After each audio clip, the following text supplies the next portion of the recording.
salue bien, chers téléspectateurs. Que la paix du Seigneur soit le partage des uns et des autres. Voulons encore bénir son nom pour cette belle opportunité de pouvoir toujours porter regard sur sa bonne parole. Alors, lisons dans l'Évangile selon Matthieu, la portion suivante, Matthieu 26, du verset 36 à 44. Matthieu 26, verset 36 à 44. Il est écrit ceci. Là-dessus, Jésus alla avec eux dans un lieu appelé Gethsémanée. Et il dit aux disciples, « Asseyez-vous ici, pendant que je m'éloignerai pour prier. » Il prit avec lui Pierre et les deux fils de Zébédée. Et il commença à éprouver de la tristesse et des angoisses. Il leur dit alors, « Mon âme est triste jusqu'à la mort. Restez ici et veillez avec moi. » Puis, ayant fait quelques pas en avant, il se jeta sur sa face et pria ainsi, « Mon Père, s'il est possible que cette coupe s'éloigne de moi, toutefois, non pas ce que je veux, mais ce que tu veux. » Et il vint vers les disciples qu'il trouva endormis. Et il dit à Pierre, « Vous n'avez donc pu veiller 1 heure avec moi? Veillez et priez, afin que vous ne tombiez pas dans la tentation. L'esprit est bien disposé, mais la chair est faible. » Il s'éloigna 1 seconde fois et pria ainsi, « Mon Père, s'il est possible que cette coupe s'éloigne sans que je la boive, que ta volonté soit faite. » Il revint et il les trouva encore endormis, car leurs yeux étaient appesantis. Il les quitta et s'éloigna. Il pria pour la 3e fois, répétant les mêmes paroles. Nous avons ici une portion du parcours de Jésus ici-bas. Il s'agit de la dernière étape dans le cadre de sa mission terrestre. Le sujet que nous voulons en dégager est le suivant. L'importance de la prière et sa bonne formulation face aux défis de la vie. L'importance de la prière et sa bonne formulation face aux défis de la vie. Aujourd'hui, la notion prière nous place devant 2 réalités très alarmantes, 2 réalités qui blessent le cœur.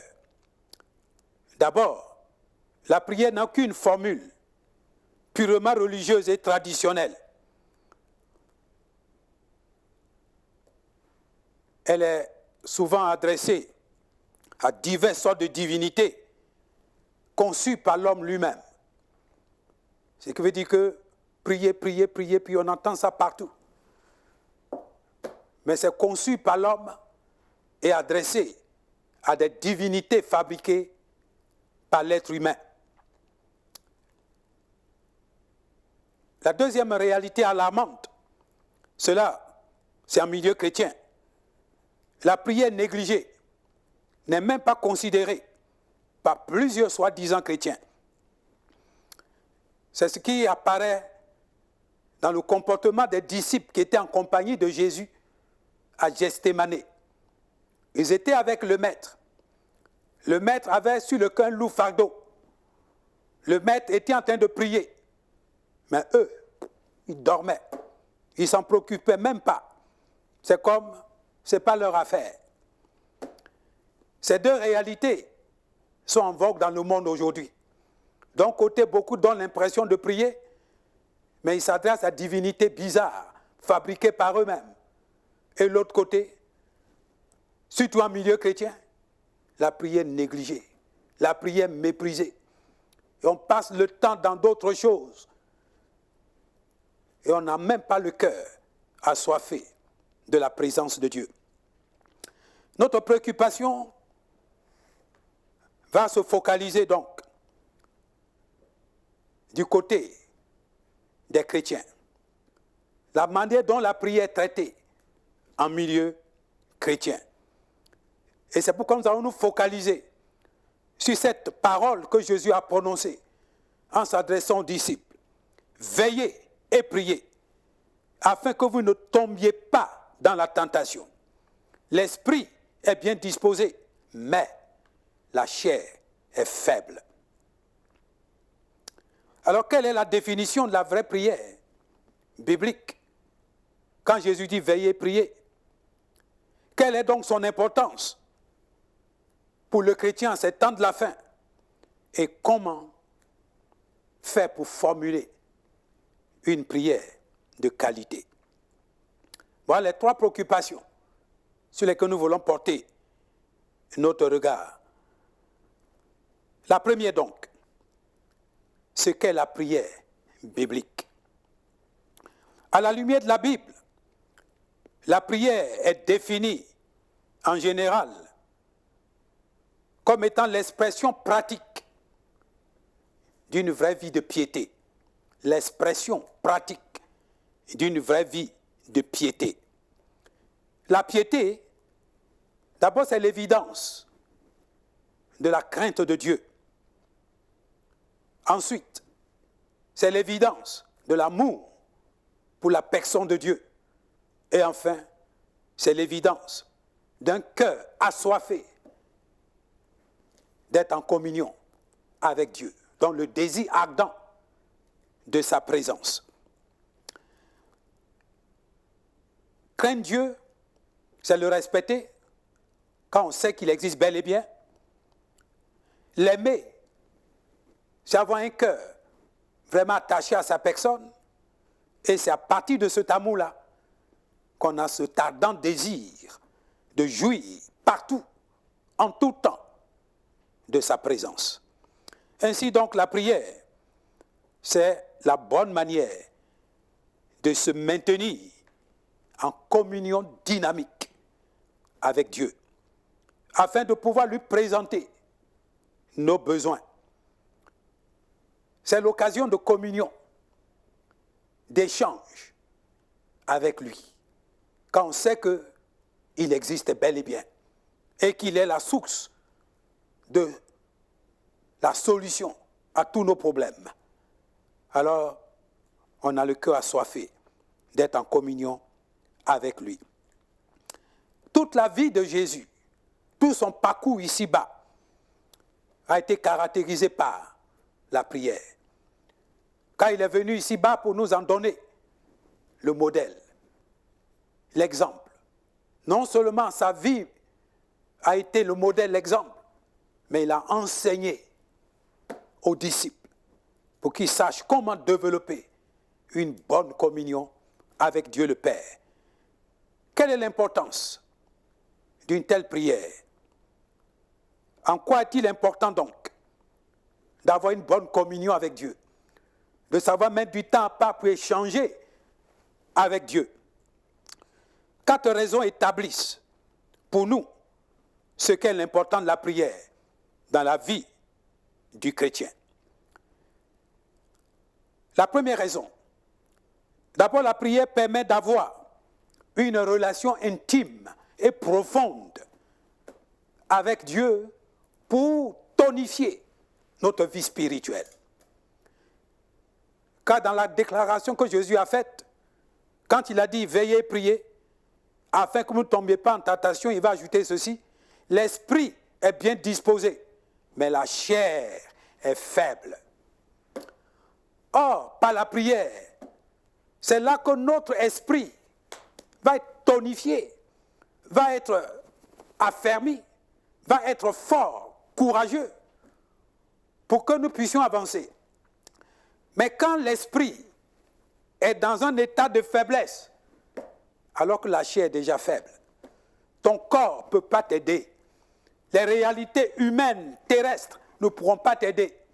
Si déjà ton esprit est malade, si ton esprit est dans un état de faiblesse, alors que c'est par la prière que tu as une relation intime avec Dieu. Car Dieu, c'est le pur esprit.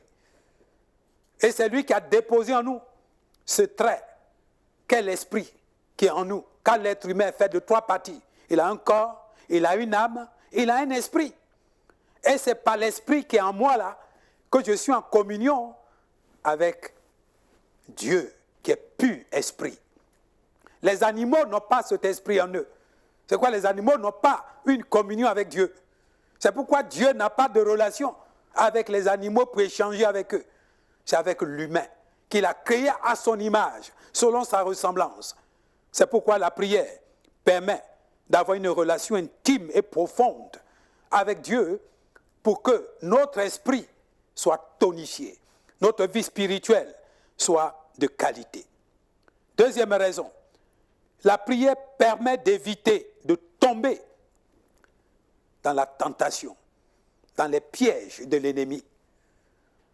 Si la chair est faible, comprenons-le, c'est pourquoi l'ennemi cherche à valoriser les choses charnelles, pour nous pousser à ce qui est charnel. C'est pour mettre la main sur nous. Mais si nous avons une bonne vie de prière, alors nous allons triompher des tentations de l'ennemi. Même s'il cherche à séduire notre aspect charnel, nous allons en être des triomphateurs par notre vie de prière. Ce qui va nous rendre capables d'avancer avec sérénité, avec zèle et avec passion. Suite que la vie chrétienne est comparée à une marche en avant, à une course. Tu ne peux pas courir de la bonne manière. Tu ne peux pas avancer avec zèle et passion si tu te laisses séduire par les choses charnelles qui sont autour de toi. Ainsi de suite. La prière permet d'éviter donc de tomber dans les tentations, dans les choses charnelles autour de nous et de pouvoir triompher l'adversaire qui est un trompeur, un menteur, un séducteur. Donc la prière permet d'éviter de tomber dans la tentation. Troisième raison, la prière permet de faire connaître à Dieu nos vrais besoins et en même temps les défis, problèmes qui sont autour de nous. L'être humain est chargé de besoins, de fardeaux. Nul ne peut y échapper. C'est uniquement par la prière que nous pouvons déposer nos fardeaux devant celui qui est la solution, devant celui qui tient tout entre ses mains, devant celui qui est le déterminateur de notre avenir. Prier donc, c'est aller déposer ton besoin devant celui qui a la solution, qui peut t'aider. C'est ce que nous faisons sur la terre ici. Quand quelqu'un veut avoir un travail, il va déposer le dossier devant les autorités de cette structure en question pour que les autorités y portent regard pour donner oui comme réponse ou non comme réponse. Aucun être humain ne peut échapper aux réalités de la vie, aux besoins, surtout en ces temps de la fin, où des situations vont se multiplier davantage, où nous serons placés devant diverses sortes de défis. Alors, la prière te permet d'aller faire connaître à Dieu tes besoins, pour que Dieu puisse y porter regard, afin qu'il puisse apporter solution en son œil et à sa manière. Et enfin, la prière permet de jouir partout, en toutes circonstances, de la présence de Dieu. Car le Dieu qui est en nous, il est aussi avec nous. Si nous ne sommes pas en communion avec lui de façon dynamique, par une bonne vie de prière, alors il ne sera pas avec nous. C'est notre degré d'échange avec lui, notre degré de communion avec lui, d'attachement à lui, qui lui permettra d'être avec nous. Jésus va le dire en Jean 15, le verset 4 et verset 5. Il va préciser ceci. Celui qui demeure en moi et en qui je demeure. La façon dont il a parlé doit nous ouvrir les yeux Pour qu'il puisse demeurer en nous, il faut d'abord que nous demeurions en lui. Celui qui demeure en moi et en qui je demeure. C'est notre degré de rapprochement de lui qui lui permettra aussi d'être collé en nous. Lui s'est déjà rapproché de nous. Il est là. C'est à nous de bouger vers lui. Et quand nous bougeons vers lui par la prière, nous jouissons de sa présence partout, en tout lieu, en tout temps, en toutes circonstances. Car notre Dieu n'abandonne jamais. C'est lorsque nous l'abandonnons, en vivant dans le péché, car il est le Dieu de la lumière, le Dieu de la sainteté. Mais quand tu vis dans le mal, c'est que tu t'es mis dans la souillure, tu t'es mis dans les ténèbres. Il ne pourra pas être avec toi. Mais si tu es dans la lumière, par une vie de sainteté, une vie de vérité, il est toujours là avec toi, car il est le Dieu de la lumière, le Dieu de la vérité. Si nous voulons jouir partout de sa présence, alors développons une bonne vie de communion avec lui par la prière.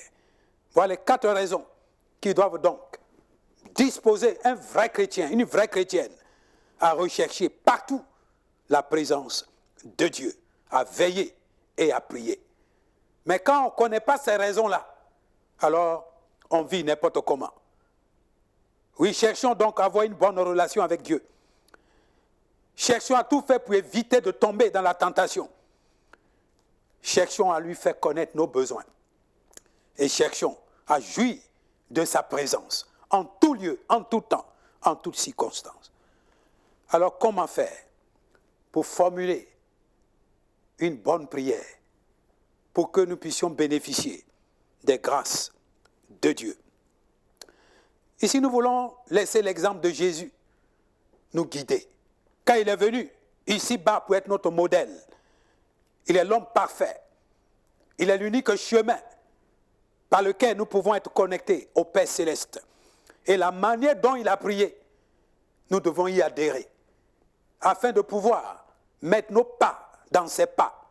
Car il est le chemin par lequel Dieu nous touche, et il est le chemin par lequel nous aussi, nous pouvons toucher Dieu, afin de pouvoir jouir de sa grâce pour l'éternité. À l'exemple de Jésus donc, il convient premièrement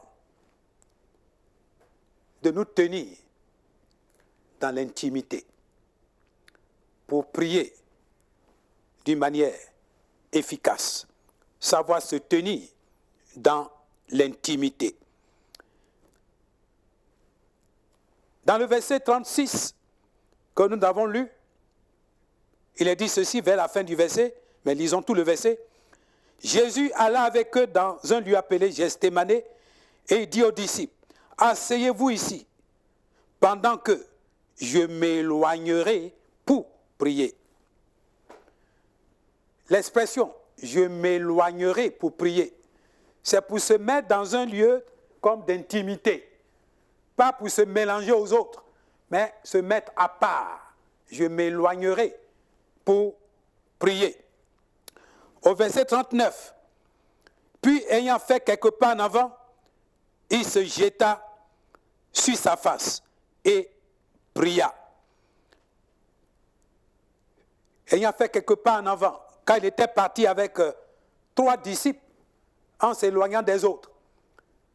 Mais, arrivé à un certain endroit, il va faire quelques pas en avant, ça veut dire encore, il va s'éloigner de ces 3 autres disciples en question. C'est là qu'il va se jeter à terre, la face contre terre, pour pouvoir s'adresser au Père Céleste. En Matthieu chapitre 6, le Seigneur va ouvrir les yeux des disciples dans la notion de savoir prier dans l'intimité. À partir du verset 5, Matthieu 6, verset 5. Lorsque vous priez, ne soyez pas comme les hypocrites qui aiment à prier debout dans les synagogues et au coin des rues pour être vus des hommes. Je vous le dis en vérité, ils reçoivent leur récompense. Mais quand tu pries, entre dans ta chambre, ferme ta porte et prie ton Père qui est là, dans le lieu secret. Et ton Père qui voit dans le secret te le rendra. Chrétien, si tu veux vraiment avancer avec Dieu par une bonne vie de prière, mets-toi dans l'intimité. Quelquefois, quand on dit prions ensemble avec le peuple, on est au milieu, on crie, on crie, on crie. Mais quand ces chrétiens sont seuls, ils ne prient même pas. Ils n'ont même pas un programme pour mettre du temps à part pour prier. Et se mettre dans l'intimité signifie également, lorsque tu es à part là, que tu pries là, il ne faut pas faire trop de bruit pour gêner ton voisin, pour gêner ceux qui sont autour de toi. Prie dans l'intimité. Prie comme dans le secret, car ton Dieu voit dans le secret. Il connaît l'état de ton cœur. Ce n'est pas le nombre de cris que tu vas pousser par la bouche qui va interpeller Dieu. C'est l'état de ton cœur. Même si ta bouche ne s'ouvre pas et que ton cœur est ouvert à lui, il connaît, il entend et il va intervenir en son heure et à sa manière. Alors, tiens-toi dans l'intimité si tu veux véritablement être en communion dynamique et profonde avec Dieu. Deuxième pas important à faire, il faut présenter à Dieu tout besoin et tout fardeau. Présenter à Dieu tout besoin et ou tout fardeau. Jésus a dit, s'il est possible que cette coupe s'éloigne de moi. Il savait l'épreuve qu'il allait subir. Dans sa prière donc, il va déposer le dossier devant le Père. Père, si c'est possible que ce dossier-là ou que ce problème-là, cette difficulté s'éloigne de moi. Oui, dans toute prière, on doit présenter à Dieu nos fardeaux, nos soucis, nos préoccupations. Jésus a fait connaître au Père son fardeau, son problème, sa difficulté. Il n'a pas caché ça. Il a fait connaître. Prier, fais connaître à Dieu donc tes besoins, tes fardeaux, ce qui te préoccupe. Troisième manière, il faut valoriser la volonté de Dieu par-dessus ta volonté personnelle. Par-dessus tout désir personnel. C'est ce que Jésus va faire également. Après avoir dit, s'il est possible que cette coupe s'éloigne de moi, il va ajouter ceci. Toutefois, non pas ce que je veux, mais que ta volonté soit faite. C'est comme s'il disait, Père, voilà mon besoin. Je voudrais que tu interviennes en ma faveur.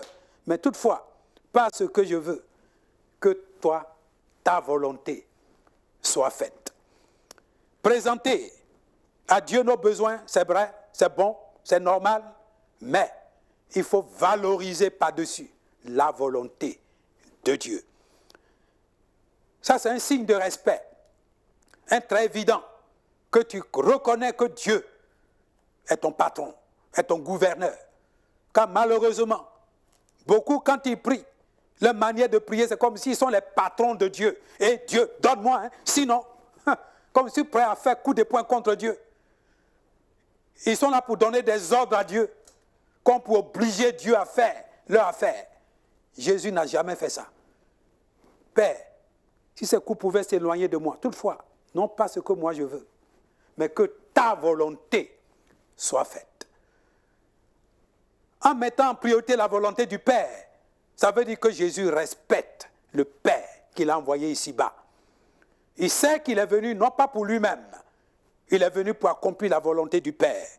Même s'il a un désir humain d'un côté, il préfère que la volonté, le désir du Père soit mis en priorité. C'est pourquoi, chrétien, connais la volonté de Dieu, valorise la volonté de Dieu par-dessus ta volonté personnelle. Il ne faut pas prendre tes désirs, tes plaisirs, ta volonté pour vouloir démontrer comme si tu es patron de Dieu, gouverneur de Dieu.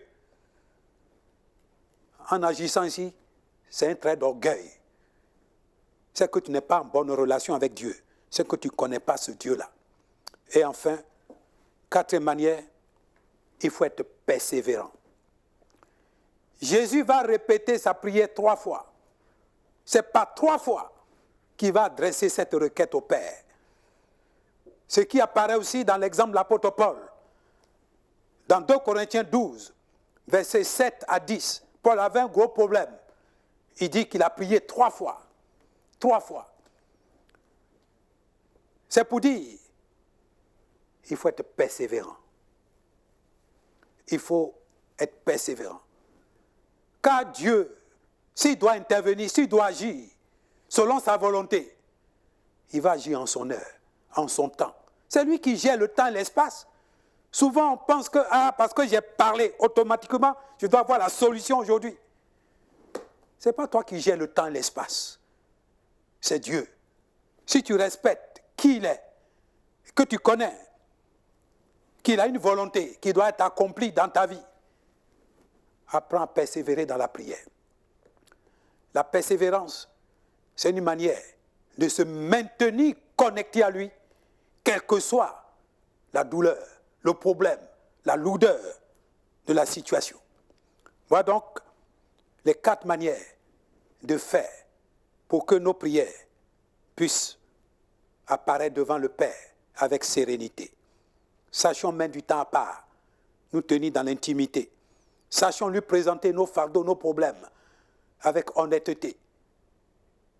Sachons valoriser par-dessus toute chose sa volonté. Même si tu as un fardeau sur le cœur, que tu vas avoir la solution, dis, Seigneur, que ta volonté soit faite. Car c'est ta volonté seule qui va déterminer mon avenir de façon merveilleuse.